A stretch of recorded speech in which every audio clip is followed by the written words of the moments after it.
बहुत स्वागत है आपका एक्सेलेंस फैमिली में। मैं हूं रवि और 11th अकाउंटेंसी में आज हम बात करेंगे जर्नल प्रॉपर पे कि जर्नल प्रॉपर क्या होता है और इसके लिए जर्नल एंट्री कैसे बनाई जाती है। एक्चुअल में जर्नल प्रॉपर जर्नल का ही एक पार्ट है, पर इसका कॉन्सेप्ट क्या है चलिए वो समझ लेते हैं। पहले हमने देखिए सबसे पहले हमने जर्नल एंट्रीज बनाई। जर्नल एंट्रीज में हमने सारे ट्रांजेक्शन किए, सारे ट्रांजेक्शन के लिए जर्नल एंट्री बनाई। उसके बाद हमें जरूरत लगा कि भाई कैश के नंबर ऑफ ट्रांजेक्शन बहुत ज़्यादा होते हैं, इसलिए हमें कैश बुक बना लेनी चाहिए जिसमें हम कैश से और बैंक से रिलेटेड ट्रांजैक्शन को मेंटेन करते हैं। तो मतलब जब आप कैश बुक बनाते हैं तो आपको कैश के और बैंक के ट्रांजैक्शन बनाने नहीं पड़ते, आप उसके लिए कैश बुक मेंटेन कर लेते हो।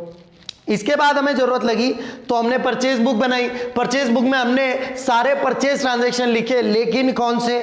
क्रेडिट परचेज, क्योंकि कैश परचेज तो कैश बुक में आ गए और बचे जो क्रेडिट परचेज वो सारे परचेज में। इसी तरह से क्रेडिट सेल के लिए हमने सेल बुक बनाई, परचेज रिटर्न ट्रांजैक्शन के लिए परचेज रिटर्न और सेल रिटर्न ट्रांजैक्शन के लिए सेल रिटर्न बुक बनाई। तो हमने लगभग बहुत सारे ट्रांजैक्शन के लिए अलग अलग बुक मेंटेन कर ली। फिर भी कुछ ऐसे ट्रांजैक्शन बच जाते हैं जिनकी जगह इन बुक्स में नहीं है। मतलब ऐसा ट्रांजैक्शन जो ना कैश बुक में आ रहा है, ना परचेज बुक में, ना सेल बुक में, ना परचेज रिटर्न में, ना सेल रिटर्न में, उस ट्रांजैक्शन के लिए आपको जर्नल एंट्री बनानी पड़ेगी, उसी को जर्नल प्रॉपर कहा जाएगा। यहां मैंने एक एग्जांपल लिया है जिसमें हम जर्नल प्रॉपर बनाएंगे कुछ एंट्रियों का। देखिए इसमें हम जर्नल प्रॉपर बनाएंगे एंट्रियों के लिए। कुछ ट्रांजैक्शन लिए हमने। यहां पर सबसे पहले हमने असेट्स और लायबिलिटी से रिलेटेड कुछ बैलेंसेस दिए हुए हैं। अब इन बैलेंसेस में ये दिखाई देगा कि आपको कि या तो क्लोजिंग बैलेंस होंगे या ओपनिंग। मतलब साल के आखिरी में जब हम हिसाब लगाएंगे तो हिसाब लगाएंगे बिल्डिंग हमारे पास आखिरी में कितनी थी, मशीनरी कितनी थी, तो साल के आखिरी में अगर हम बैलेंस लगाते हैं तो वो होते हैं क्लोजिंग बैलेंस। इनके लिए क्लोजिंग एंट्री बन जाती है और यही बैलेंसेस दूसरे साल जब जाते हैं तो उसके साथ बनती है ओपनिंग एंट्री। तो हम इस क्वेश्चन में क्या करेंगे, बहुत सारे ट्रांजेक्शन हैं, इनमें से पहले ट्रांजेक्शन को छांट छांट के लिखते जाएंगे। जैसे जो भी ट्रांजेक्शन कैश बुक के हैं उनको कैश बुक में लिख देंगे, जो परचेज बुक के परचेज बुक में, सेल बुक के सेल बुक में, परचेज रिटर्न के परचेज रिटर्न में, सेल रिटर्न के सेल रिटर्न में, फिर लास्ट में जो बचेंगे उनको हम जर्नल प्रॉपर में लिख देंगे। एक तरीका तो ये होता है। दूसरा तरीका, एक एक ट्रांजैक्शन पढ़ते जाओ। जैसे पहला ट्रांजैक्शन पढ़ा कि ये भैया ना तो ये कैश बुक में आ रहा है, ना ही परचेज बुक में, ना सेल बुक में, किसी बुक में नहीं आ रहा है, तो डायरेक्ट जर्नल प्रॉपर का फॉर्मेट बनाइए, जर्नल प्रॉपर में कर दीजिए। दूसरा ट्रांजैक्शन मान लो कैश बुक का आ रहा है तो कैश बुक में, तीसरा ट्रांजैक्शन परचेज बुक का तो परचेज बुक में। इसमें आपको सारे फॉर्मेट एक साथ लेके चलने पड़ेंगे। और मैं जो तरीका बता रहा हूं जिसमें हम पहले सारे ट्रांजैक्शंस में से कैश के पहले कैश में, परचेज के परचेज में, ऐसे करते जाएंगे। तो यही तरीका हम अपनाने वाले हैं। तो दोस्तों सबसे पहले हम बनाएंगे डबल कॉलम कैश बुक और क्वेश्चन वही हमारा यही रहा क्वेश्चन। तो इसमें से जो भी ट्रांजैक्शन कैश बुक में जाने जैसे हैं उनको हम कैश बुक में डाल देंगे। देखिए पहला ट्रांजैक्शन क्या कह रहा है, पहला ट्रांजैक्शन है असेट और लायबिलिटी के बैलेंस दिए हुए हैं तो इससे तो ओपनिंग क्लोजिंग एंट्री बनेगी। दूसरा transaction purchase goods from Atul for ₹20,000। Atul से गुड्स परचेज किया, परचेज है लेकिन क्रेडिट, क्योंकि पार्टी का नाम दिया है इसलिए कैश बुक में नहीं आ सकता। कौन सी बुक में जाएगा? परचेज बुक में। जब हम परचेज बुक बनाएंगे इसको लिखेंगे purchase goods from Nakul for cash ₹10,000। Nakul से गुड्स परचेज किया 10,000 का। अब ये कैश में परचेज किया है तो कैश बुक में आएगा। हालांकि मैंने कैश बुक पहले से बना रखी है, कारण ये कि मैं कैश बुक और परचेज बुक सब अभी बनाऊंगा तो वीडियो बहुत लंबा हो जाएगा, इसलिए मैंने पहले से बना रखी है। मैं ट्रांजैक्शन की पोजीशन आपको बताता जाऊंगा। तो सबसे पहले तो भैया जब भी हम कैश बुक बनाएंगे तो कैश बुक के दोनों बैलेंसेज हमें लिखने हैं।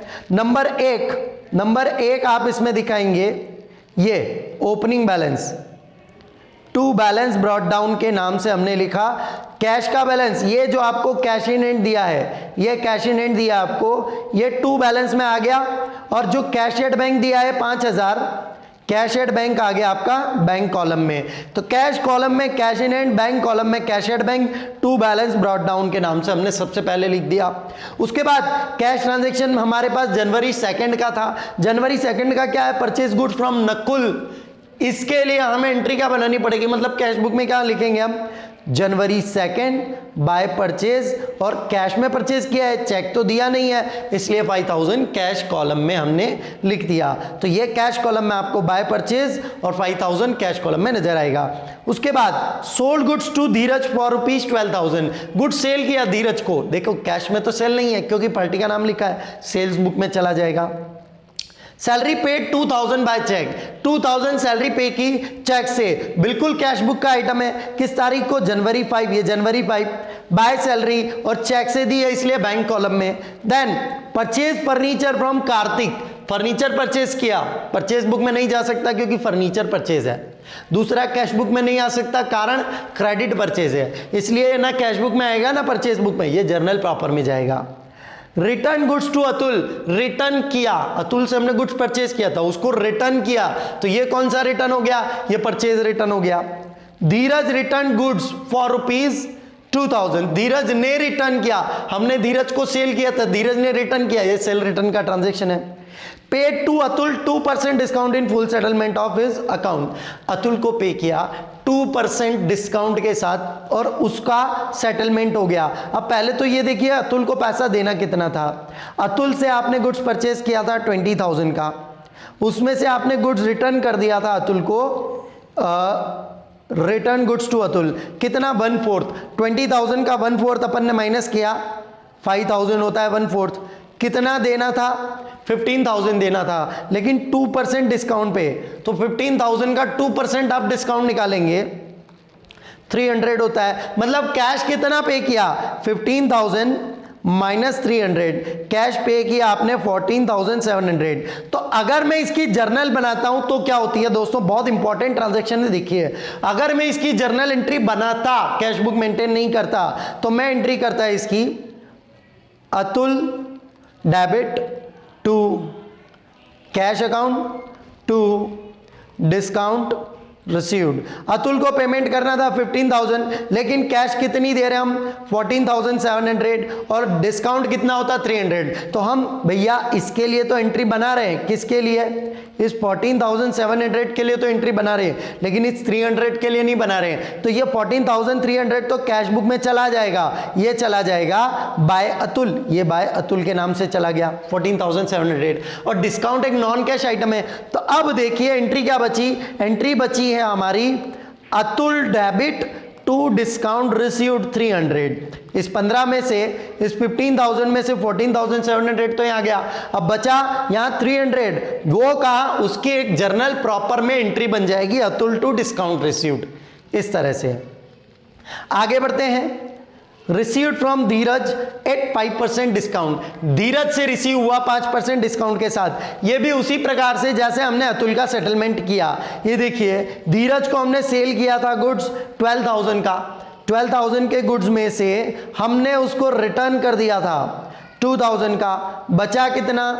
14,000, 5% डिस्काउंट के साथ, सॉरी 12,000 का गुड्स था, सॉरी 12,000 का हमारा गुड्स था, उसमें से रिटर्न कर दिया हमने 2,000 का, बचा 10,000।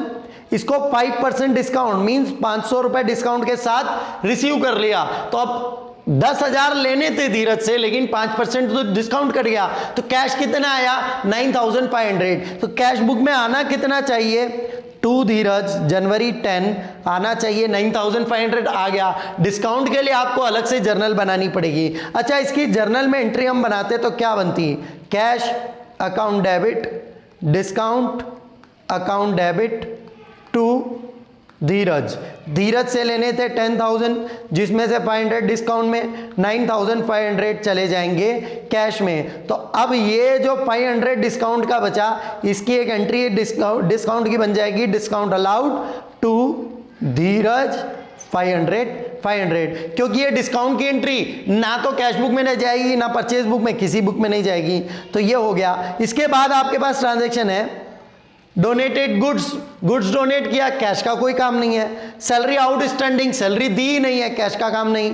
एक्सेप्ट बिल, ड्रॉन बाय किशोर, किशोर ने एक बिल ड्रॉ किया, उसको हमने एक्सेप्ट किया, कैश का कोई काम नहीं है, कैश बचा ही नहीं, तो डेबिट की टोटल की, क्रेडिट की टोटल की, उसमें से बैलेंस निकाला 14,800, इसी प्रकार से बैंक का बैलेंस निकाल लिया, बाय बैलेंस 2,000। अगर आपको कैश बुक समझना है तो इसके लिए अलग से मैंने सिंगल कॉलम कैश बुक और डबल कॉलम कैश बुक के दो अलग अलग वीडियोस बना रखे हैं, उसमें आप देख सकते हैं।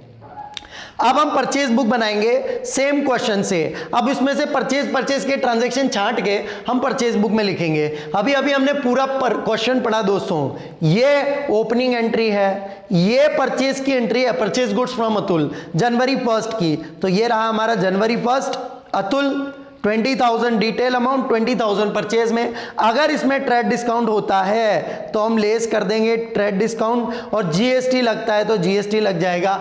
सब्सिडरीज बुक्स के लिए भी अलग से वीडियोस बना रखा है मैंने, तो उसमें आप सब्सिडरीज बुक्स में परचेज बुक, सेल बुक समझ सकते हैं कि डिस्काउंट कैसे लगेगा, ट्रेड डिस्काउंट या कैश डिस्काउंट जो भी है कैसे होगा, सीजीएसटी, एसजीएसटी, आईजीएसटी कैसे लगेगा, है ना। तो यहां पर हमारा परचेज बुक का एक ही ट्रांजेक्शन था। उसके आगे हम पढ़े परचेज गुड्स फ्रॉम नकुल तो था, परंतु ये तो कैश में था, कैश बुक में चला गया। सोल्ड गुड्स परचेज बुक का नहीं है, सैलरी पेड परचेज बुक का काम नहीं है, परचेज फर्नीचर जरूर था लेकिन यहां परचेज गुड्स नहीं किया, परचेज फर्नीचर किया, इसलिए परचेज बुक में नहीं आया। गुड्स परचेज करते तो ही परचेज बुक में जाता है। रिटर्न गुड्स, रिटर्न का काम ही नहीं है परचेज बुक में। धीरज रिटर्न, ये भी रिटर्न है।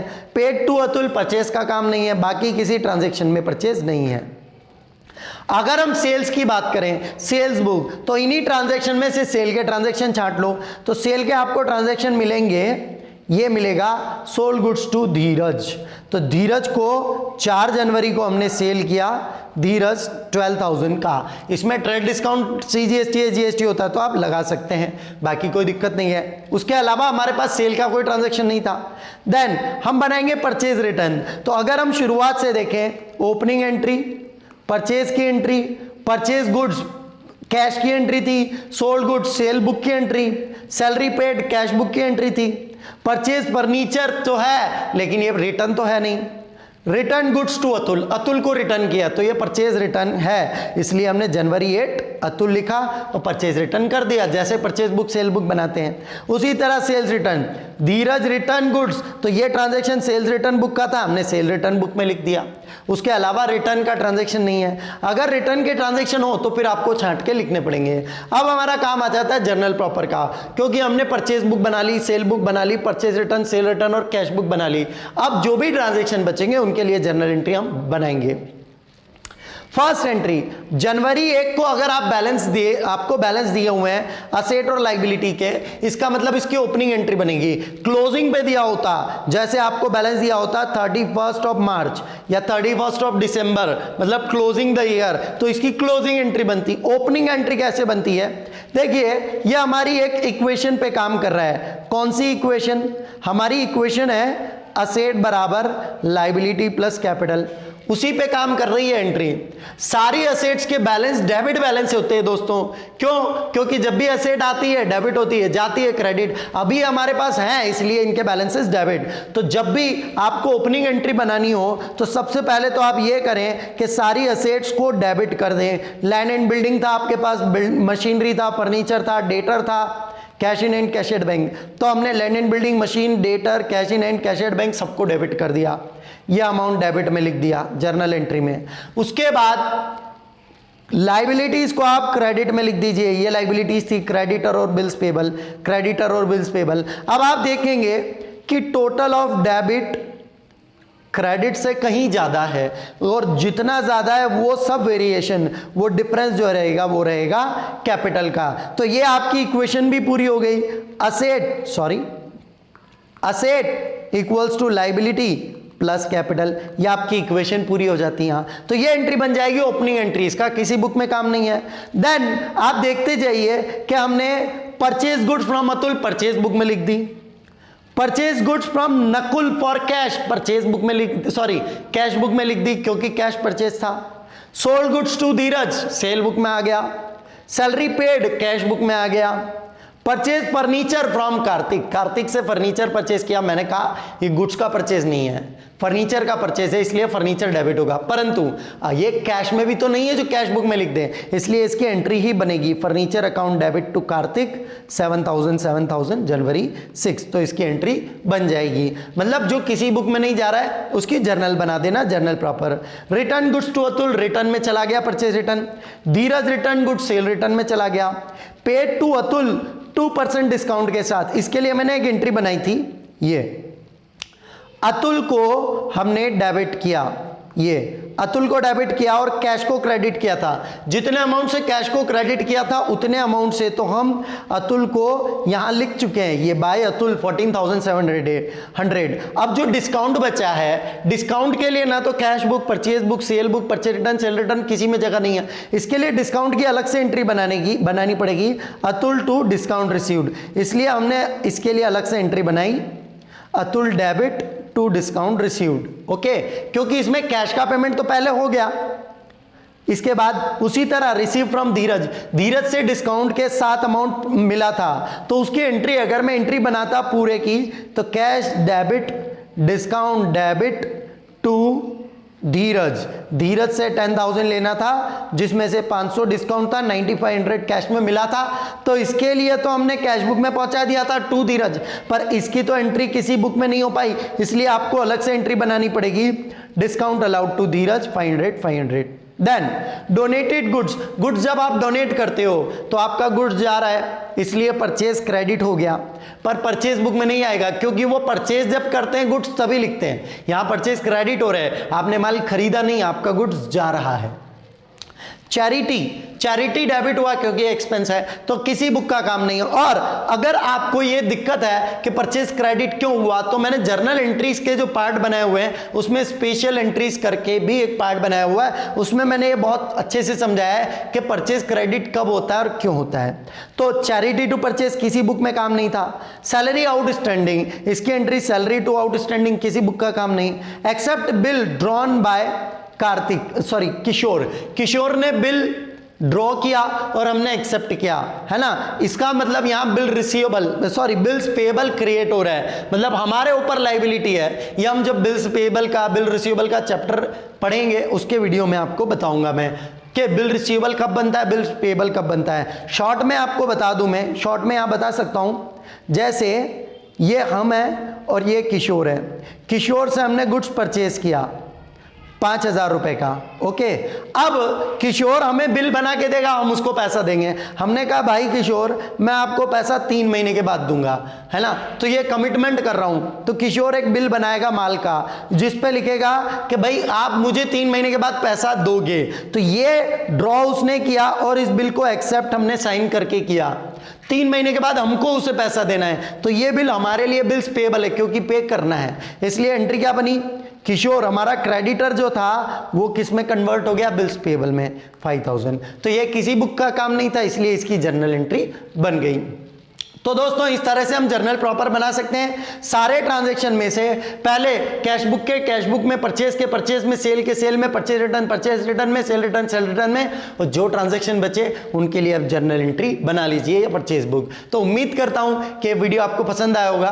प्लीज इस वीडियो को लाइक कीजिए, शेयर कीजिए और सब्सक्राइब कीजिए हमारे चैनल को। बहुत बहुत धन्यवाद।